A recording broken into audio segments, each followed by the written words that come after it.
back with a little more Earthdawn action tonight.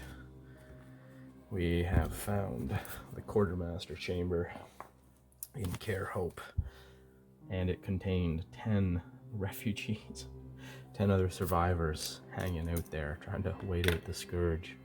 Been there for 20 years or so. And then, so we lost Thage. He died in the fight. Actually, I guess everybody died trying to get into that room. TPK, didn't we? Yes, and then Thage died to some ghouls, that's right. And we got back to the town. We took Thage's body with us. I was going to play without Thage from here on in. But then I realized this Garmek horror. This is an example, the way you could play this as a game master, waging total psychological warfare against your characters, against your players. This thing has additional powers. You can choose one: corrupt reality, which is pretty neat; terror, unnatural fright you can inflict on people; or this last one, unnatural life. This thing has the capability of basically at will, with a standard action, it can take 2 points of blood damage, permanent blood damage, and raise a character back to life that it has horror marked. It's just heinous what these things can do. So the fun you can have as a game master. So I'm gonna have some fun with my poor schmoes. They're already in pretty deep. Every one of them is horror marked, so they're all under the thumb of this horror. And I'm gonna unnatural life Thage, so they don't even notice. He drops during combat, and they think he goes unconscious, and then he just rises again. He just stands back up with his gashes and wounds, and he starts to heal them as normal. But he has actually been given unnatural life by the horror. And we'll just quickly go over the highlights of this ability. The horror can end it at will, so that's fun. He can use that as a coercion. That'll just be hanging over Thage's head.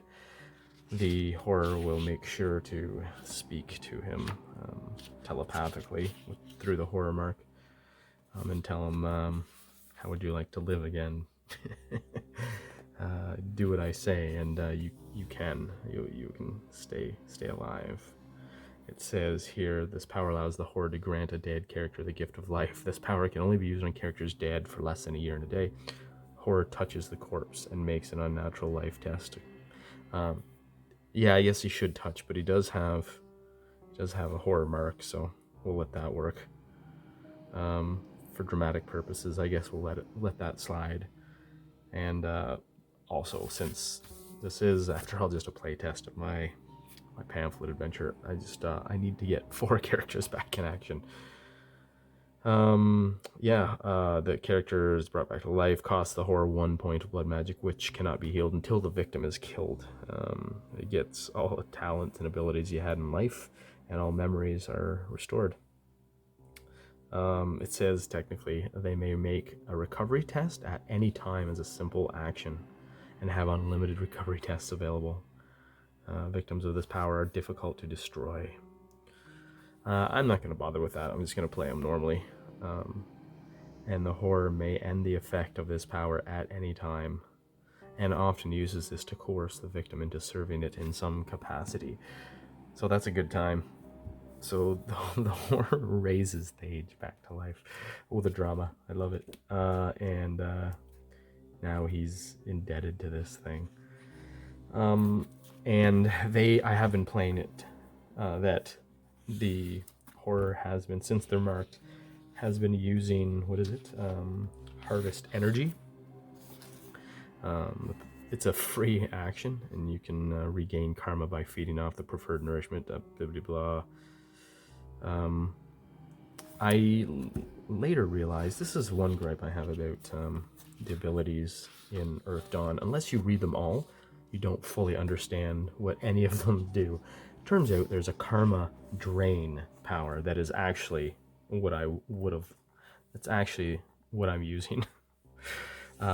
This power allows the horror to drain karma points from a victim it has marked, so he can do that anywhere. The horror makes a drain test. That's a standard action, by the way, and each success transfers a point of karma to the horror.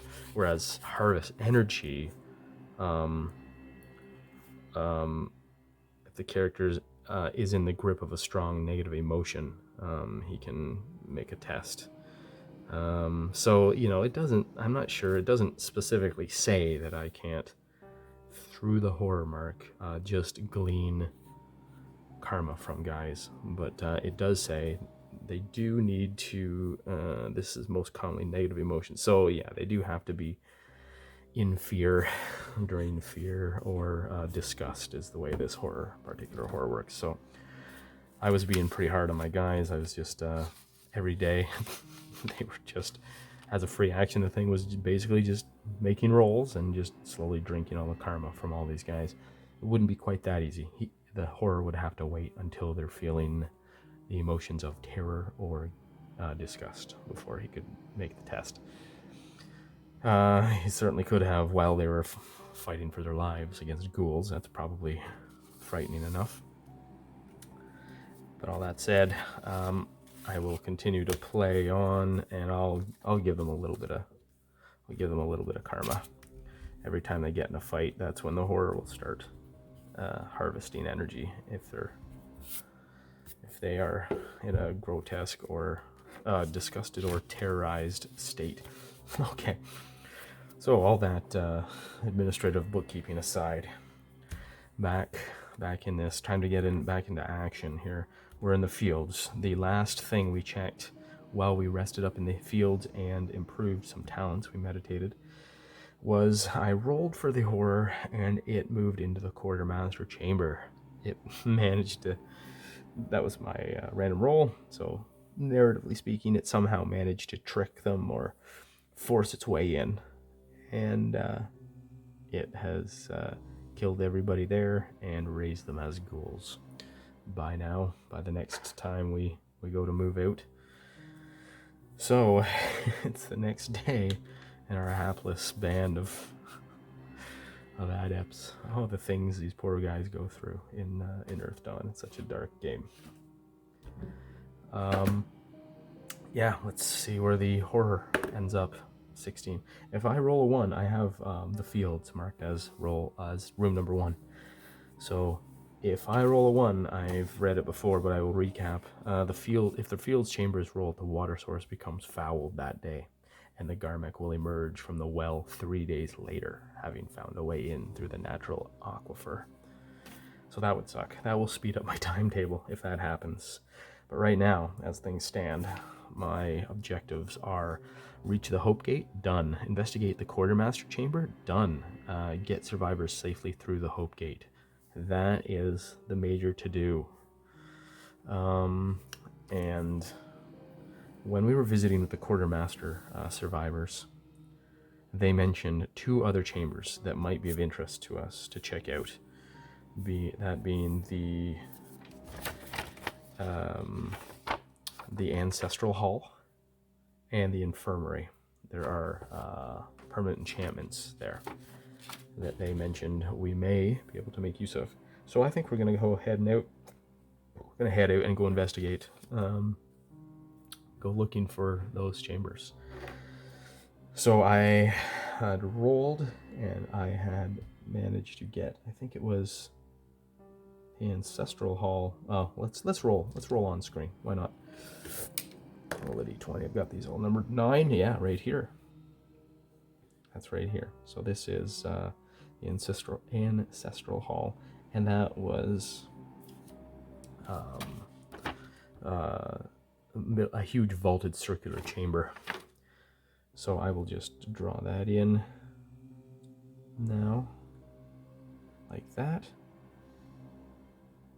Ancestral Hall, and label that, and in the middle will be the dais, something like that.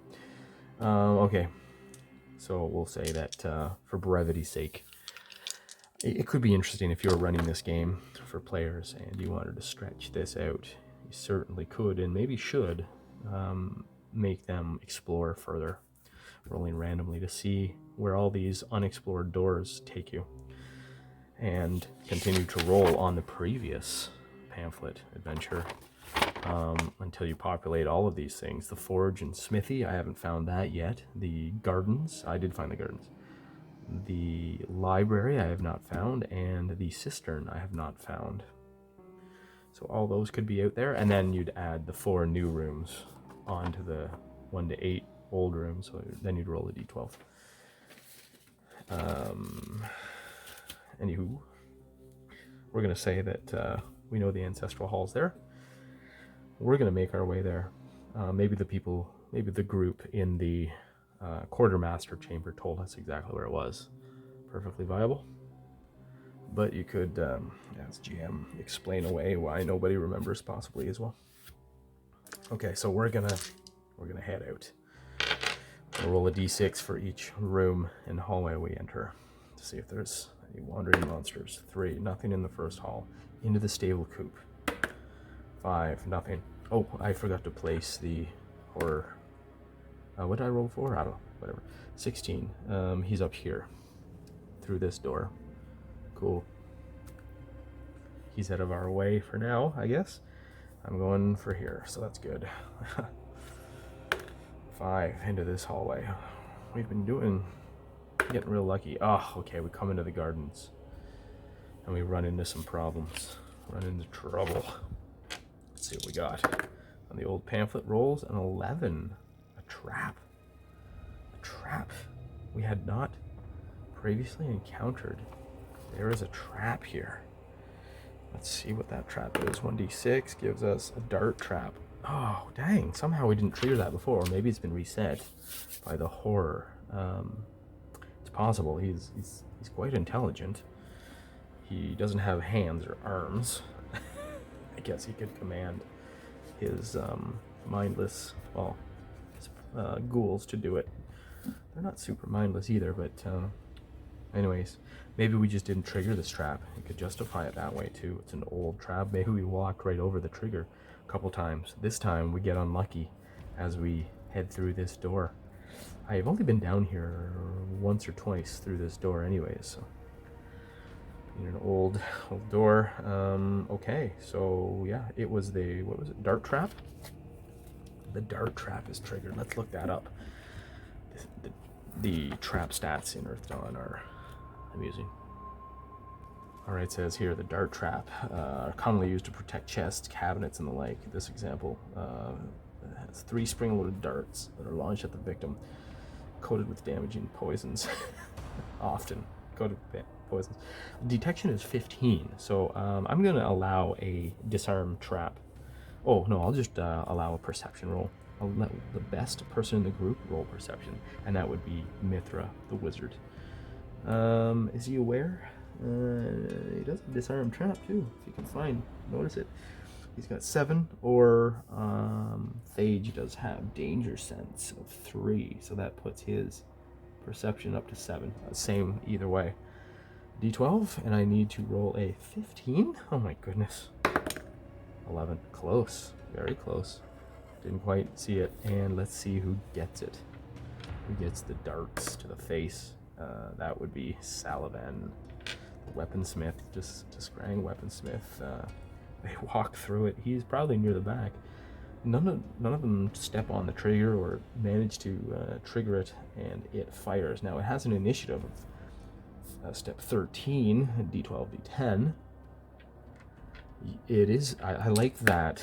I love that mechanic about Earthdawn. Traps have initiative.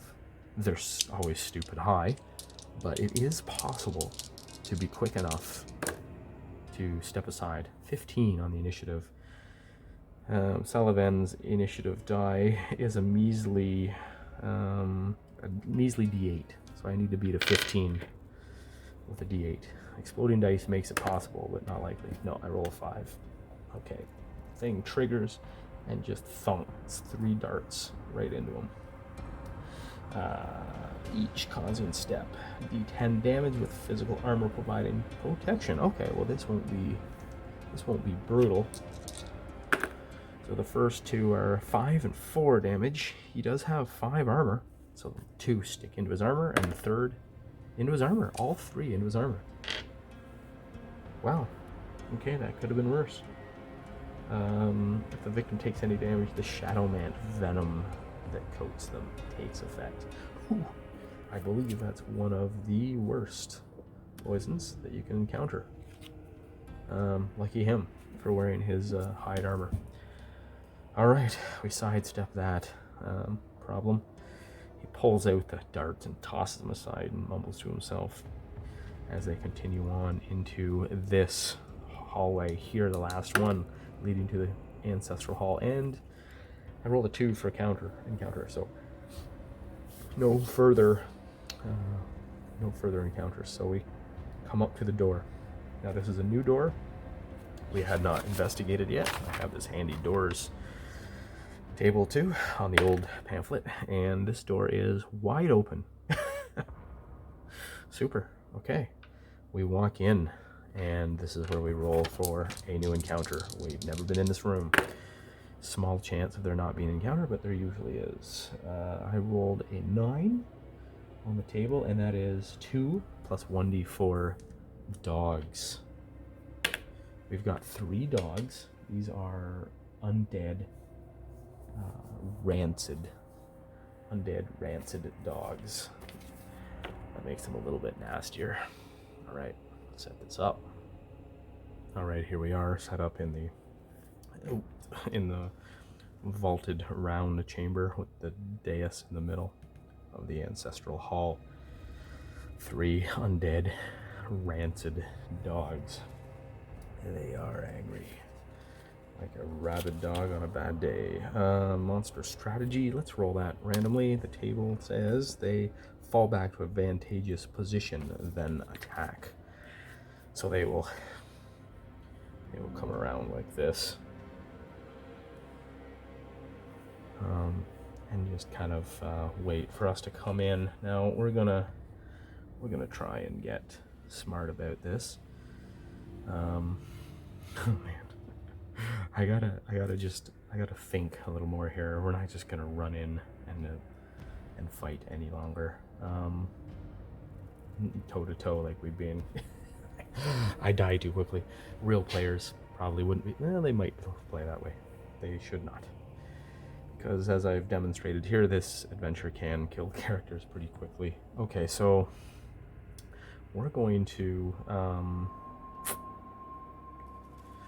I'm thinking we should back out of the room, but let's check out our initiative here. These things have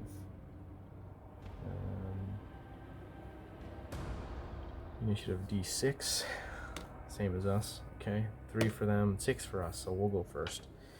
Okay, so let's see, what do we want to do? Okay, I think we all step in and we all move this way. We just sidestep here. Oh, 1, 2, 3, 4, and then 5. So we get into this tight, kind of corner. And we will not engage. Actually, yes, we will. We're going to use missile spells, missile fire. Try and soften up this first one before they engage on us. My front 2 fighters will wait and hold their turn in case one of them charges us. Well, until one of them charges us. They will indeed charge us. Okay, so as we move, okay, Mithra I think should cast probably mage armor.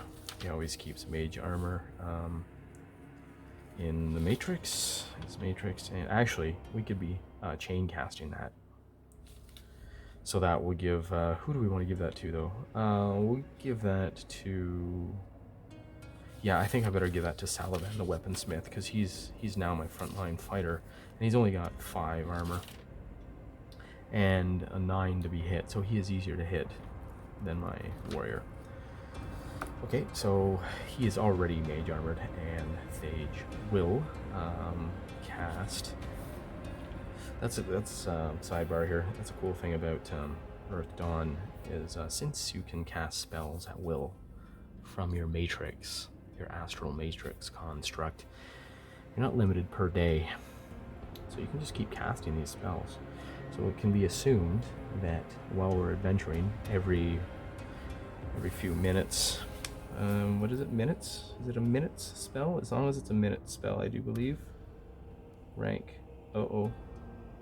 Nope, I can't do that with mage armor. I have to stop and cast it, so I will do so. He will cast it. Sorry, forget what I was saying. We're gonna cast D10, D8 at the opening round. Casting mage armor. 6. I have to beat Salavan's mystic defense of 10. Oof, I failed. Yeah, that's one thing. It's hard to beat his mystic defense. Okay.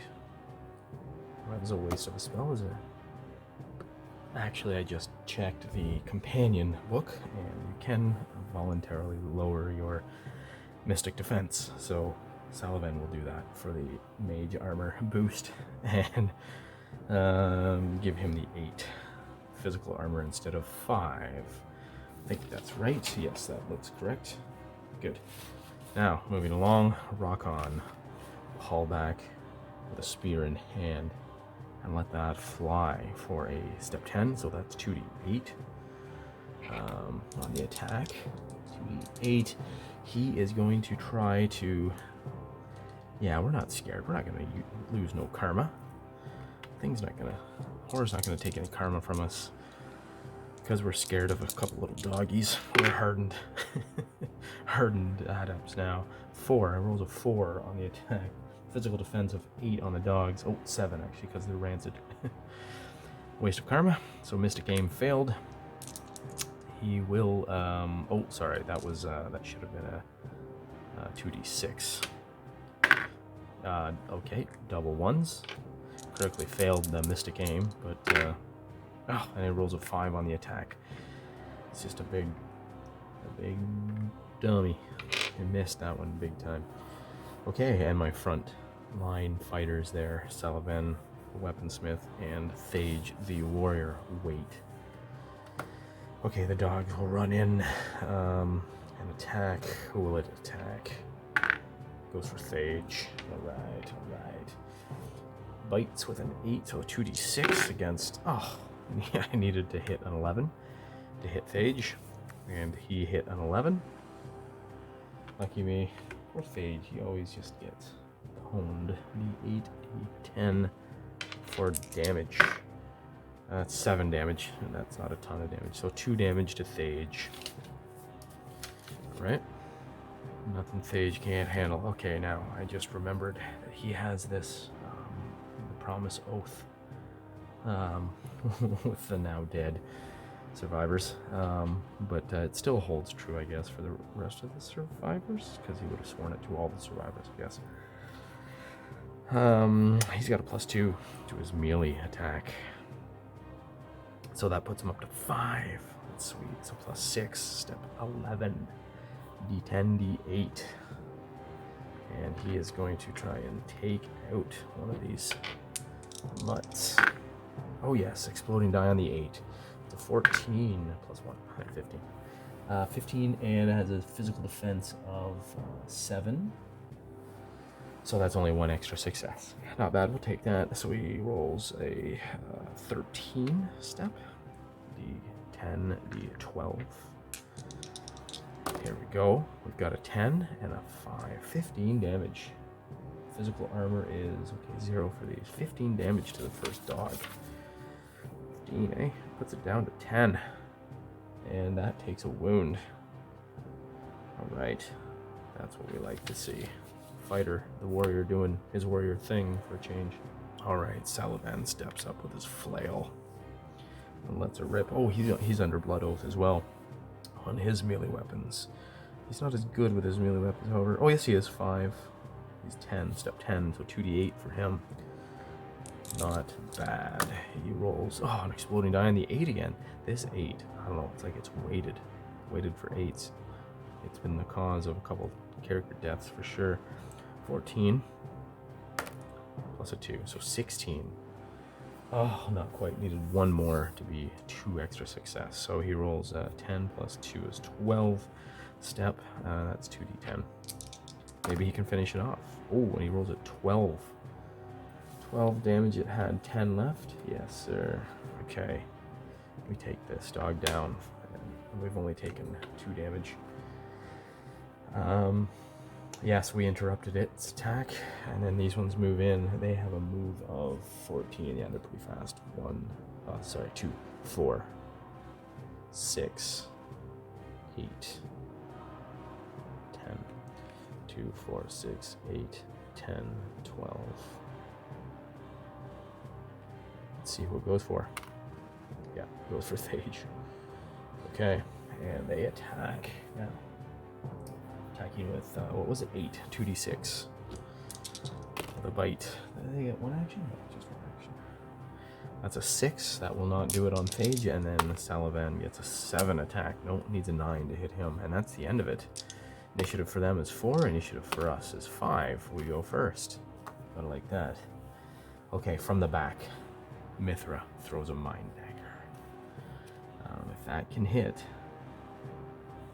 that gives a -2 to the thing's physical defense. So he's casting with a 4 plus 7 is 11, d8, d10.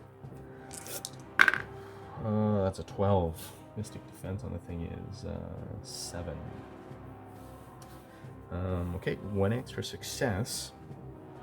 Will plus 2. Is it will plus 2? Yep. Why can't I remember that? 7, 9. Plus 2 more, so 11, d10, d8. The damage, that's 9. 9 damage and -2. 9 damage on number, let's say on number 2. 9 damage, okay. Puts him down to 16. And he has -2 PD. Physical defense, that is. Rock on. No, we'll go Salavan next. He will swing his flail for 2d8.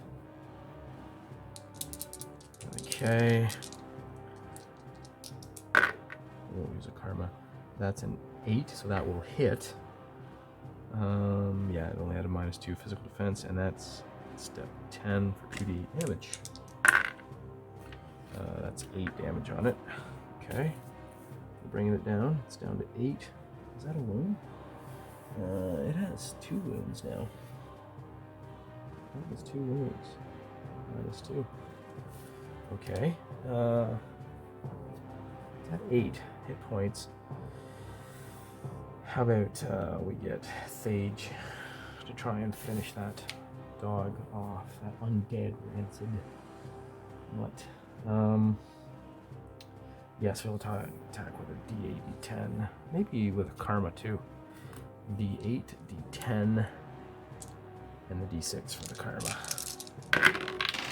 That would be a 14. This thing has physical defense now of 5. With a wound? Okay, so that's just 1 extra success, I guess. Not quite 2. Okay. Damage on him is going to be 13, d12, and a d10. Not bad. Oh boy, yeah, there's 13 damage. Okay, we're killing dogs like there's no tomorrow. 1 dog left, and that one attacks Thage with a 8 attack, so that's 2d6. And it rolls a 5 and doesn't get it done. Okay, we're at the blue die for initiative. Oh, we go first. Thage is gonna strike again. No karma. Not gonna bother with the karma. Okay, so he is 11, d8, d10. This would be much easier to know when I'm rolling if I was only playing 1 character. Sorry for the slowness here for those veterans out there listening to this, just cringing, watching me recalculate every time. I hit a 9. No extra success on that, it looks like. 11 step d8, d10 for damage. And that would be a 12 damage. Okay, that's a wound. Puts the thing down to 13, minus 1.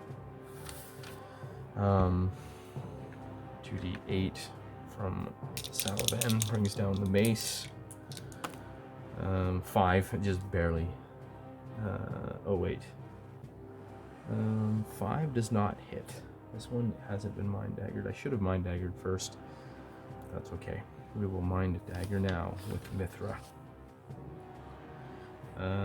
So that is a d8 to d10.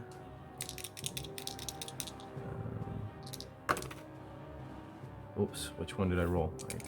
I knocked it into the 12. That's 1 success. And do d8, d6 damage. 5 damage. Okay, the thing is down to 8. And it has a wound. Rock on in the back. I don't think he went last turn, did he? Oh well. That's okay. He will chuck a spear for 2d8 to hit. He's not going to bother using any stinking karma. Oh! A d8 explodes again. These things just keep exploding. 15 plus 3. 18. 18 on a... Oh yeah, on a 7. That's 2 extra success. So that puts him up to 12 damage, up to 16 step for damage. 12, 8, and a 6. Ooh, yeah. What we got there? Oh, exploding die on the 6. Nice. So 13, 12, 19. Plus 1, 20. Nice 20 damage. And he just sinks that spear deep into that rancid dog, and it drops. All right, we'll give everybody 50 legend points for that. Well, no, just 25. Since that wasn't exactly risky. All right, so we'll shut the door behind us. And as you can see here, we'll go with this. There's on the map. There are 2 other doors. We'll make sure those are shut too.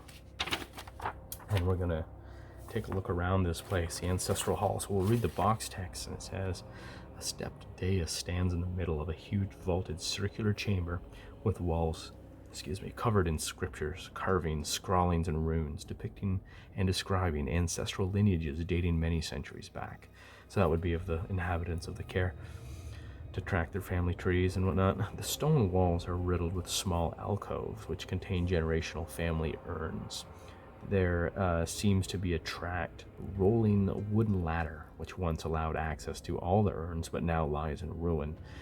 In the center of the room lies an ornate cloak on the floor, dusty but otherwise untouched, and seemingly discarded beside the dais. Now, characters will probably check that out. My guys will. And it says here, the cloak belonged to Ranson, and a relevant knowledge test, DN6, will immediately recognize it as such. Now that falls under the purview of Phage, being a warrior. I do have discipline lore, so warrior lore, and history on warriors, warrior adepts, and Ranson would be a folk hero, a folk lore adept of his people, so he would certainly know about that. So we'll roll. He's got rank 2 in discipline lore. Add that to his perception, so it's only a 4, so 6. So I roll a d10. Roll in a d10 to see if he recognizes this as stage, and I roll a 9. Yes, sir. He realizes, hey, this was Ranson's cloak. Interesting how we were told, last thing we were told by the group in the Quartermaster Chamber was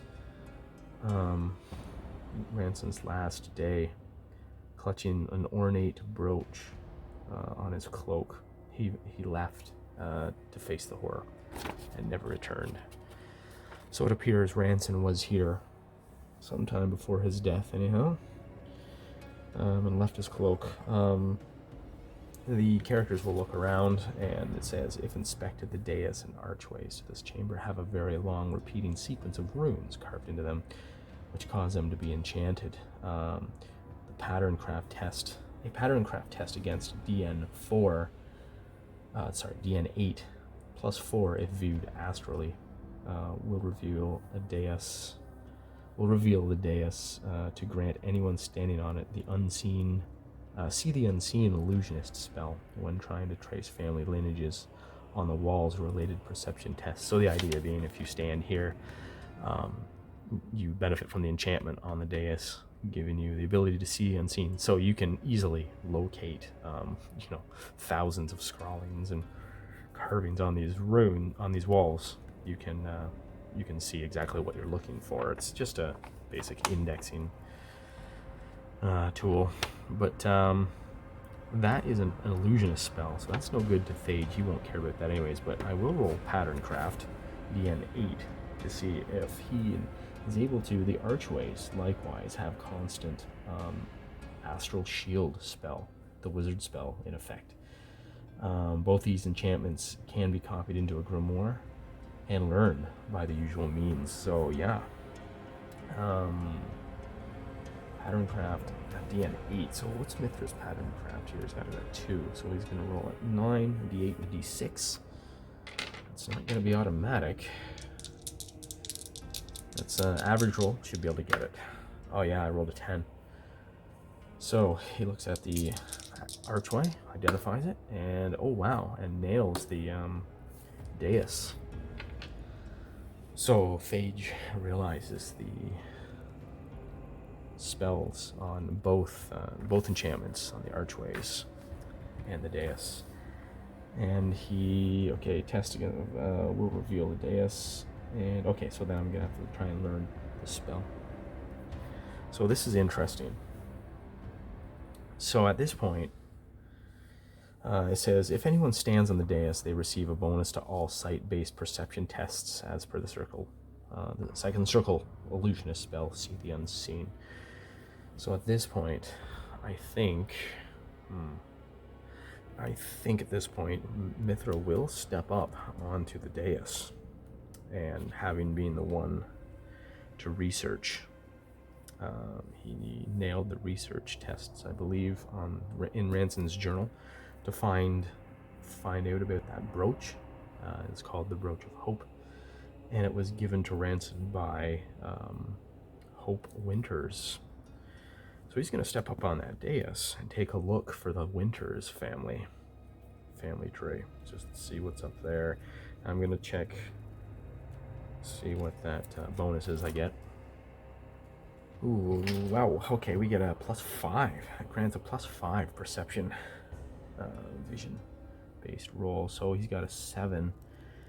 Give him a 5. Okay, so that'll give him a 12, 2d10.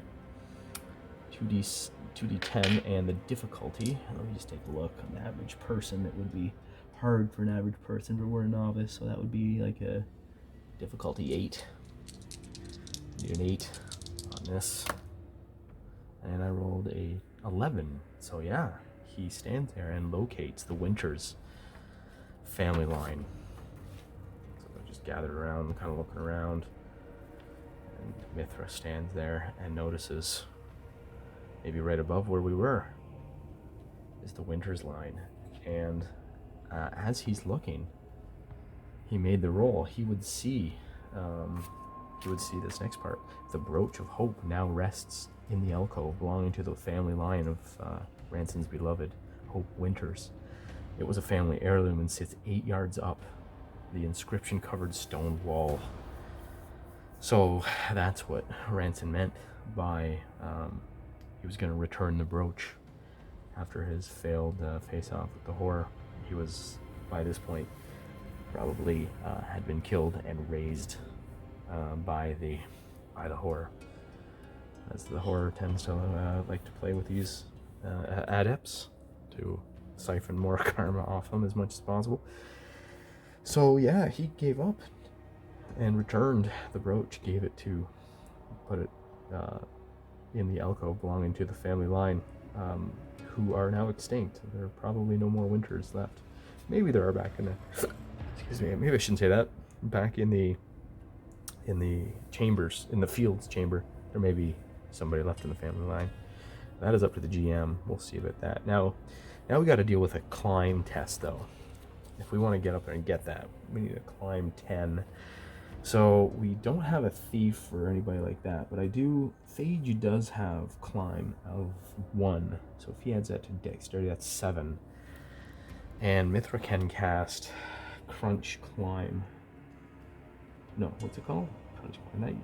I think that's the first edition. Holy smokes, that's the elementalist spell maybe. So Mithra the wizard can cast Wall Walker, which adds 4 to climb. So he will attempt to do that. Yeah. Let's actually roll this so we can try and get extra. It's got to do the threads too, eh? With the threads, 10 to the 8. Okay, just need a 5. Holy smokes, I double exploded there. 2 8s on 2d8. So 16. Wow. 26. Wow, eh? I can't do anything, I guess, with that. Sucks to be me. Oh, well, let's say he does well enough. Since we're not under pressure, I'd hand wave that and say we can weave an additional thread for that. Why not? It's fun to be good to your players once in a while, right? Keep them coming back for more punishment. Yeah, so let me just check the Wall Walker. Extra threads can increase the effect. +2. I'll give him another +2. So he gets a +6 on his climb, so that'll be handy. So 6 plus +4, so 6. He's got step 12 to get up there. He's got a chance now. Again, 10. He didn't have much of a chance before, but he did a 10. Oh, yes, 15. Exploding die. 20. Wow. Okay, the dice are being good to me tonight. So Thage comes over here and climbs up there under magic enhancement, and that lasts for 4 minutes. So that's always good. Oh yeah, I forgot to actually roll the spell cast, which is D10 D8. Oh, sorry, with the yeah, D10 D8. Yeah, sorry. Okay. Exploding die on the D10 again, or 8 again. So it's 12, 14. That is, yeah, that's 1 extra success. Anyhow, suffice it to say, he's able to climb up there and get the brooch. Brings it back down, and we'll bring it over to Mithra to take a quick look at. Now, actually, no. We want item history. Huh. Salavan should take a look at that. Although that would take, I believe that takes a week. Let's take a look. Yeah, it says here, must study the item for a week. So instead of that, he will hand it to Mithra, who will cast Astral Sight. So he'll have to attune that to his matrix, blah, blah, blah. We'll take the time to do that. And we'll say that, yes, he can identify that as a minor thread item. It looks like it's got a pattern. There's something else. There's something else to it, anyways. Okay, so at that point, we can take that back and spend some time researching it. Well, Salavan the weaponsmith will have to do the item history for a week, I believe. So we can't do anything with that brooch now, but we will keep it on hand. Now I will write that in Broach of Hope for Thage, so we don't forget. I'm not sure if he's going to want to be the one to use that or not, but we'll see what it does. Actually, I will go ahead and read what it does. The brooch is a minor thread item, and gives +1 the first 2 threads, are +1 to Mystic Defense, and you have to learn the name of the brooch, which we already know. but the characters don't know that they need to know the name, so they will have to do the research, the item history on it first, and then they've already done the research in the journal, so then they can bind a thread to it if they want the +1 to Mystic Defense. Second rank of the first thread will grant an additional +1 to Mystic Defense, and then 3 and 4 ranks are social, +1 to social, +1 to social. But we'll explore that later. Now, we have one more thing to do here before we leave, and that is the Archway. Mithra, he's busy in here. He is going to study the Archway. These guys are just going to kind of hang around and just keep a close eye out while Mithra spends some time with his grimoire out, probably sitting on the floor writing in his grimoire, trying to copy. He's going to copy down the runes, the enchantment runes, so he can gain this new spell. Ha ha ha. So this is new to me. I've never played a character who's actually lived long enough to learn a new spell. So let's take a look at that. We'll just look it up here first. Okay, Magician must be in good health and rested. Cannot have any damage or wounds. Mithra is fine. Magician uses Pattern Craft talent to learn spells from Grimoire, studying the spell. So this is effectively the Grimoire. Studying the spell and copying it into his own. Which makes Pattern Craft test against the spell's learning difficulty. Here's the chart here. Spell Circle 2 requires a difficulty 7 roll. So I've got Pattern Craft at 2. So that's 7 plus 2 is 9. D8, D6. And I'm going to put a karma in this. You bet your bottom I am. So that'll give me another D6. Okay, mark off karma. And I need to hit a 7 or better. Oh boy. Well, then didn't blow by it. Okay, so that's a 10. I rolled a 10. Perfect. Okay, so it says, though the magician may cast the spell from a grimoire without first learning it, he must write the spell symbol pattern to his grimoire in order to properly learn the spell. Okay, the magician may only use a Pattern Craft talent to learn spells once each day. Good. Fine. I use recovery tests to have another attempt. Lucky me, I did it the first time. Okay. Then it says over here, spell legend point cost. In order to complete the process of learning a new spell and incorporate it into its pattern, a magician must spend the legend points based on the spell's circle. The cost of the spell is equivalent. Do I have any legend points left? The cost of the spell is equivalent to the cost of purchasing a novice talent at a rank equal to the spell circle. Oh, well, that's 200.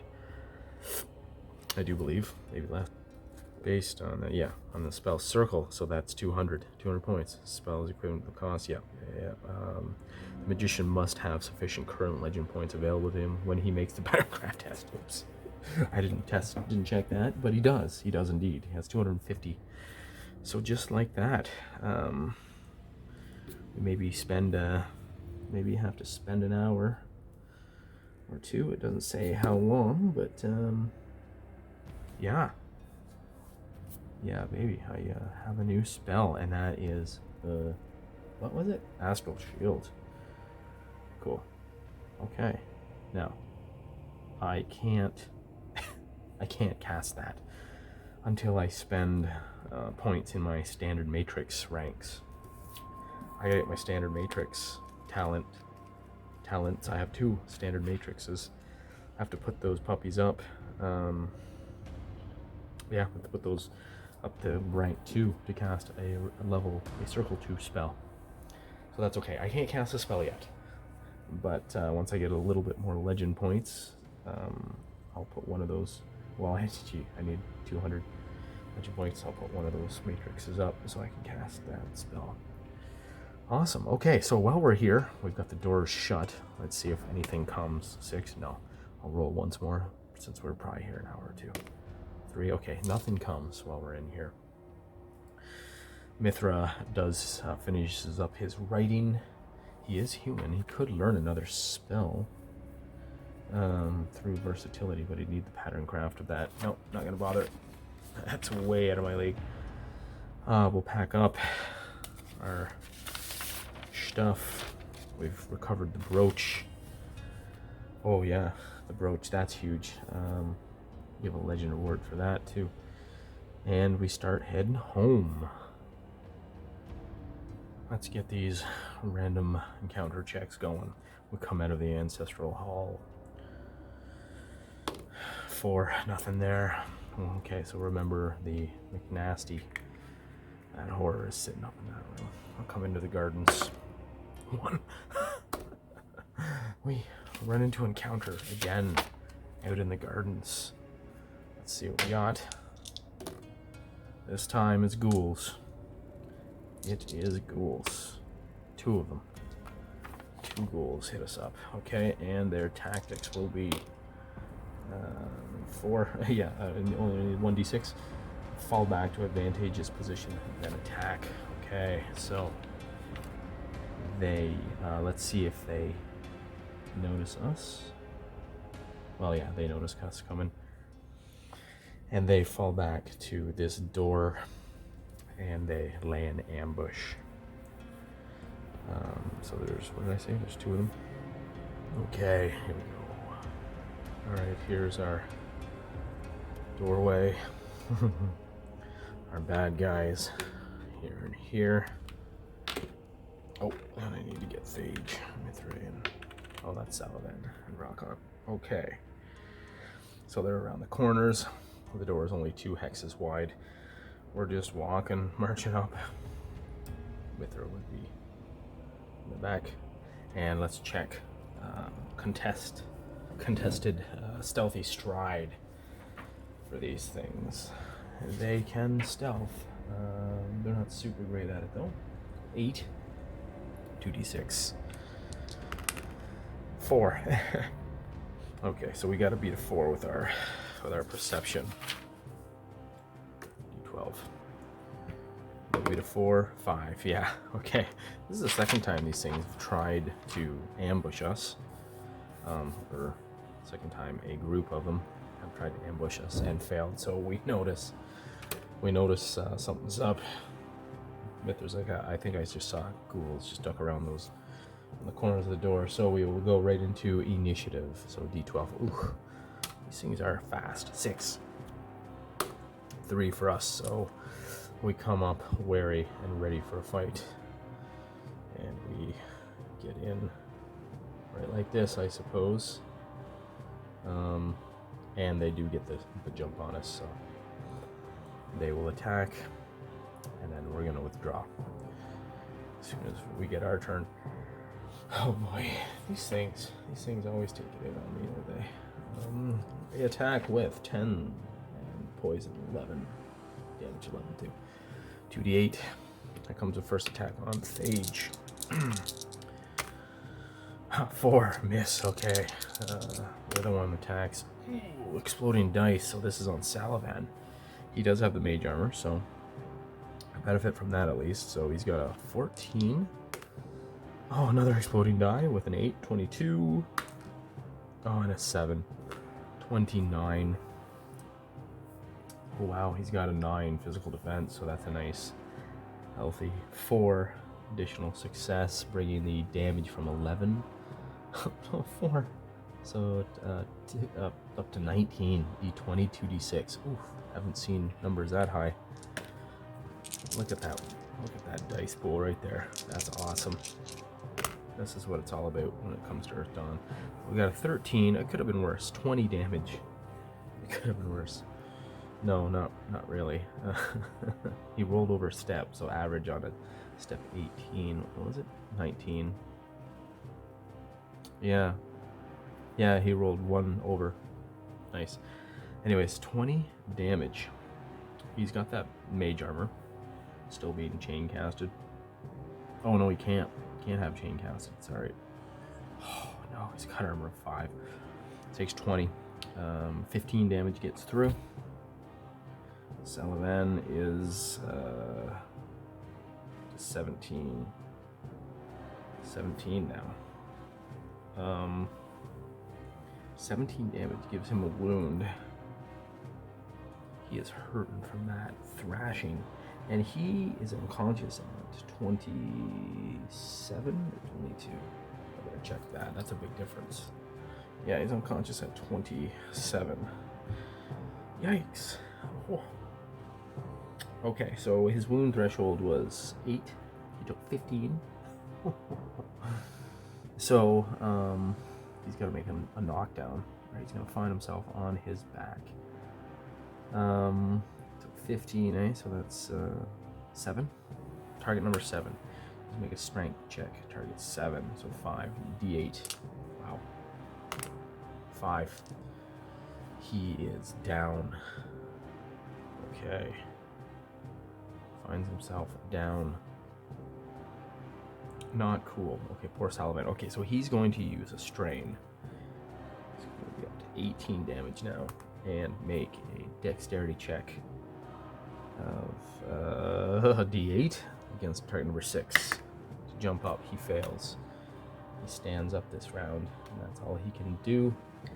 And he will go defensive, though. Can he do that? Yeah, I think he can. The rest, they can't back out. They can't back out, can they? Tactical decisions, eh? Okay, I'm gonna move Rockon through. Right there. Actually there. And he's gonna chuck a spear at this thing. Mithra will first try to mind dagger him. Okay. D8, D10 for the mind dagger. Soften him up maybe a bit here. Ooh, exploding die on that 8 again. That thing is unbelievable. 12, 13. Okay. 13 will get it. Mystic defense of 8. 13. Oh yeah, that's an extra success too, just barely. That's what we like to see. So that's an 11. D8, D10 again. On the damage, exploding die on the 8. That's a weighted die. Gotta watch that thing. The bad guys use it. The ghouls seem to use D8s a lot, so that's why I've been getting just pounced on by these things. So we're looking at a 15 damage so far, plus another D8, 15, 20 damage. So we deal them 20 damage right back. Take that. Mystic armor is 2, so it takes 18 damage. Gotta like that. Ghoul. What do they have? 40. 32 unconscious. 32 and 32, and I give it 18. Nice. Okay. 15 away, that'd be 17. 13. 14. Yeah, okay, so the thing is half dead at 14, and it has a wound. Wound threshold of 9. Wow, okay. Has a wound. Okay, well done, Mithra. Okay, so we brought that thing down. Oh, dear. Yeah, we all need to focus fire on that thing because the poison is going to kill Salvan. I did not roll the poison for him. I forgot to, because that does take effect immediately, and that is, so he needs to make a toughness step check. D8 versus the poison, which is 10. 2. That would have been a good time for that die to explode. He fails, and then he takes the 2d8 damage. This is where it'll explode, eh? 7. Okay, perfect. Could have been worse. 7. So that's 25 damage now he takes. So he gets knocked down. He gets back up. He's choking, coughing from the poison setting in. He's at 27 damage of 25 damage of 27. He is unconscious. Next turn, I can't roll less than 2 damage, so we have got to finish this thing off this turn. So Mithra hit it, gave it a wound, and lowered its physical defense by 2, so that's good. Rockon and Phage still need to go, and they can finish this thing, hopefully. So the poison doesn't kill Salavan. Maybe we can get him home in time. Rockon, he is 2 yards away, so he will launch a spear, and he's got to make this count. So he will Mystic Aim. Take another strain, too, for it, so he's at 4. Mystic Aim would be Perception, 7 plus 2, which is 9, d8, d6. And I'm going to add another d6 for his Karma, so that's a, oh boy, 7, 8, 9. It just barely hits the thing's physical defense of 9. Mystic Aim, eh? It's not doing much for me these days. I will add a Karma, his last Karma, before the horror comes and takes it anyways, on his true shot. So he's looking at a 10, so that's 2d8 plus a d6 from his Karma on the strike. That's 11 plus 3, 14. That is an extra success. That's what we needed. So that's going to be 12, 14, step 14, 2d12. Okay, we have a chance to drop this thing right now. 12 damage, not with a roll like that. Wasn't quite, oh, that's an average roll. Step 12, no, step 14, that was under average, subpar. Okay, so 12 damage, leaves the thing at 2 hit points left. 12 damage is a wound. Yeah, just barely. 3. It has a wound threshold of 9, so it's got -2 now to attack. Okay, it's got 2 hit points. Okay, Thage has got to move up, and he's going to aggressively attack this thing. He's got to put it down. +3 to attack and damage. So, man, with that oath, he's sworn his melee weapons are up to 5. Plus his dexterity is 6, so that's 11. And now he's got a +3, so he's going 14. Step 14, it's the best strike he's ever made. 2d12. Need to beat a 9. Oh, I rolled a 12 and a 1. Darn it, that could have been awesome. Okay, so I rerolled a 12, exploding die, so it's 13. +2. Come on now. 13 is 2. Okay, so that's 15. That's an extra success. It's enough for an extra success. My warrior always seems to just crap out on the attacks. He never gets lucky. I could have used Karma for that too, but it's okay. 1 extra success on 11. That's 13, d10, d12. Okay. Oh yeah, all I need to do is 2 damage, so... Okay, he kills it. Oh man. These just keep getting really close, the combats here. I guess that's what you want. It's maximum excitement, right? Okay, it is our turn. Salavan used his turn to jump up. Okay, we've all gone. We can move away. Thage will step away. No, he'll step back this way, so we can still see the thing, but it can't get him quite as easily. What's its move? Its move is 10. Its move is 10. Yeah, that's the same as my... Oh no, he's 12. I might as well move far away. Just here. 2, 4, 6, 8, 10, 12. So it can't get to him. 2, 4, 6, 8, 10. Yeah. Okay, so he started far enough. Wants to make sure he doesn't get attacked there. Okay. Initiative. Here we go. 12 these things roll? Initiative 7?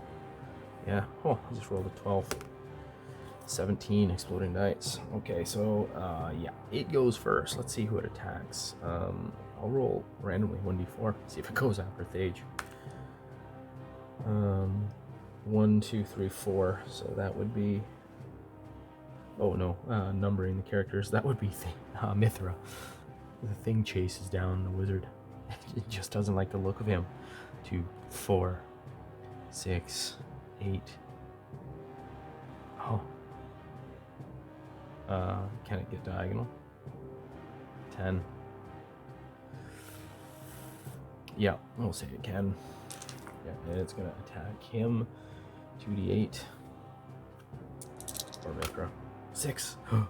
Oh, I got him. He's got a 6 physical defense. And it hits him for D8 and a D10. This is not gonna be good. Oh, okay, a terrible roll. 6 damage. Physical armor 0, so 6 damage. Okay. He's got 6 damage on him. And then he makes a physical toughness roll. D8. He needs to get a 10 to resist that poison. Nope, fails. I haven't resisted the poison in these things yet. And takes immediate, exploding die. 14. It's the same die that always explodes. 18 damage. Oh, puts me up to 24 damage, and I am unconscious. It doesn't take much to take out a wizard. He drops. Wow. Well, it would have killed Salavan had it gone for him. Most likely. Anyways. Okay, so Mithra's down. Okay, we come charging in. 2, 4, 6, 8. Okay, we can all, well, he's got to stand back. Salavan will get in there. Yeah, he's he's gonna Fireblood. He could Fireblood to heal. Maybe I should do that. Let me take a look at that. Yeah, I keep forgetting that'll take my standard action. Okay. I think we're all gonna just all out attack this thing. Just recklessly. Golly, eh? Can I attack with melee? Do I have melee weapons? No, I don't. For rock on. Okay. Oh no. Okay, everybody's gonna aggressive attack. That's what we're doing here. Thage is gonna use a karma. It's time to give her. So he's got 11 plus initial 3 is 14. Step 14, right? Same as last time. 2d12 and a d6. Cleave this thing down. Oh my goodness, the rolls out of this warrior, brutal. Friggin' 14. Okay, good enough for one extra success. We'll take that. It's 13 damage. D12, D10. All right, exploding die on the 10. Okay, so 14. All right, 19. Not bad. 19 damage, respectable. About time. 19 damage. It's got physical armor of 3, so 16 damage to it. 16. Perfect. It's half dead. And it has a wound, so it's going to be hitting a little less efficiently this time. 16 damage, eh? That will knock it down. Strength check. 6, so that's a strength of 6.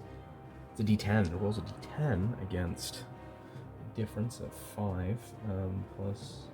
I have to knock down. Okay, so I did 16. What did I do? 16 damage to the thing? Yep.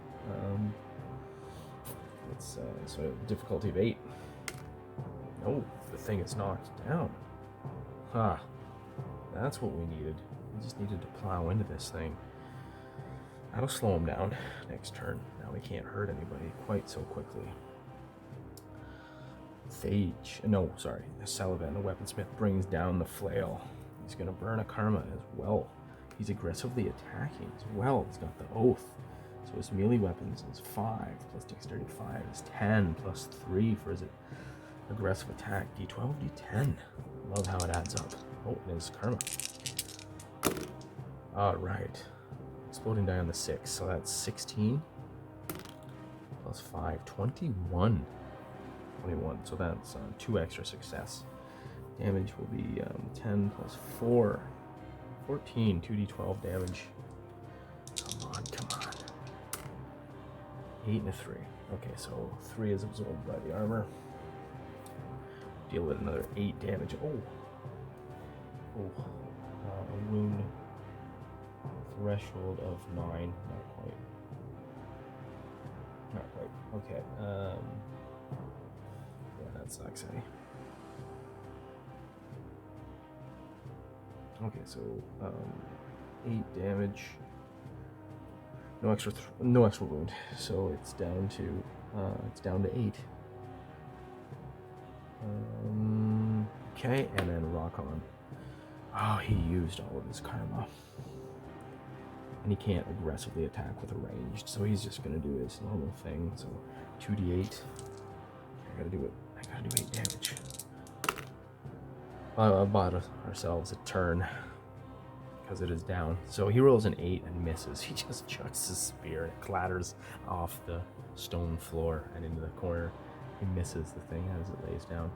So it will try to jump up using a strain. Dexterity of 5, so d8 needs to roll a 6 or better. Oh, and it does. It leaps up, uses a strain, and attacks. Good golly, this thing is nasty. It's got a -1 on the attack, at least. It's d8, d6. It'll go for Thage since he... Ooh. Salavan's right there. Let's see what attacks. Okay, Thage. Lucky us. Oh, thank heavens, it rolls a 4. Thage, having aggressively attacked, is reduced to an 8 physical defense. So the thing misses. That's the best news we've heard all night, right there. Okay. Now it is initiative, so it rolls. It is wounded. 7, 5 for us, so it goes first. Dang it. Who's it going to attack? It sees weakness and goes for Salavan. He is going to go aggressive. Defensive. I'm going to allow him to do that. So,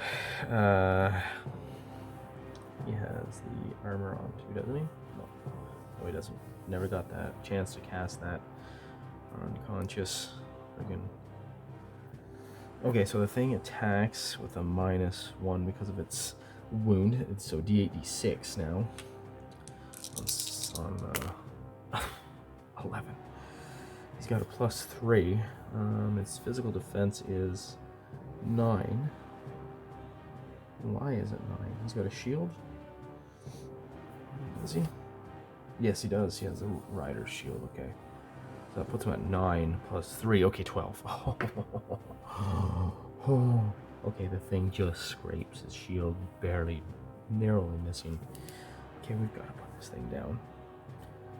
Phage is using another karma. Alright. Let's calculate him up. He's going to aggressively attack again. So that's 9 + 5 is 14. 2d12, and he's going to use the karma. He needs to hit a 9. He rolls a measly 13. Not an extra success. What a chump. Terrible rolls, terrible rolls. They continue on. Okay, d10 and a d8 with damage. I'm going to use this die because it keeps exploding. It's a lucky d8 of mine. And it did. No, the other one did. Okay, so nice. So that's 13 damage. Oh, okay. That kills it. Puts it unconscious so we can finish it on the ground. Oh, man. And with that, I forgot to roll poison. That's 2 more rounds of poison on poor Mithra, who has 4 points left before death. So let's check his toughness. There's a chance that he resists. Nope, fails, and he takes... Oh, there's an exploding 8 again. 9 + 6, 15.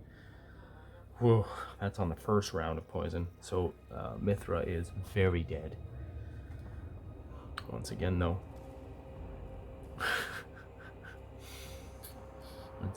Our horror. This is the tragic story. Our horror grants him life. Brings him back up, unnatural life. Let's roll for the horror this time, shall we? Let's go to the horror and actually play this out. So the horror senses the death of one of his horror-marked fresh adepts that he's newly acquired. Okay, so he attempts a standard action unnatural life. 18 versus the Mystic Defense. Step 18. D12, D10, D8. 12, 8, 10. Mystic Defense on Mithra is 10. Oh, and he fails. He fails for this time. These guys go over and check him over. And we'll make a... Well, we don't need a perception check. They realize that he's dead. A few seconds pass as they're gathering him up. And the horror tries again. Rolls a 13 this time. Mithra gets up. And everybody's astonished. They say, oh, that's interesting. That's just what Thage seemed to do. What's going on here? But they're not going to complain, I guess. Let's look this up again. Yeah, so the horror doesn't even need to spend the blood magic to attempt it, only if it succeeds. So the horror is down two damage. He's taken 2 damage because he's now raised these 2 puppet cronies. And yeah, this really complicates our story because at this point, if and when we do go to face this thing, it will simply end the spell and the ability, and these guys will drop dead as soon as they attack it. That's, oh man, the story, the drama here. Okay. So we pick up, well, we don't need to pick him up anymore. He stands up and walks under his own power, and we continue quickly through this corridor back into the stables. 6, we're safe. Last corridor, 3, oh, thank heavens. And into the fields to safety, where we will take, I don't know if we want to spend a week studying that brooch or not, but man, we gotta, wow, yeah, maybe we'll try that. We'll see next time. Next time, I think that's enough damage caused to the souls of my poor adepts this week. They're now, 2 of them are owned. They're living on borrowed time. They're owned fully by the horror. It can end their lives with a thought. So that's Mithra and Thage. Roll on.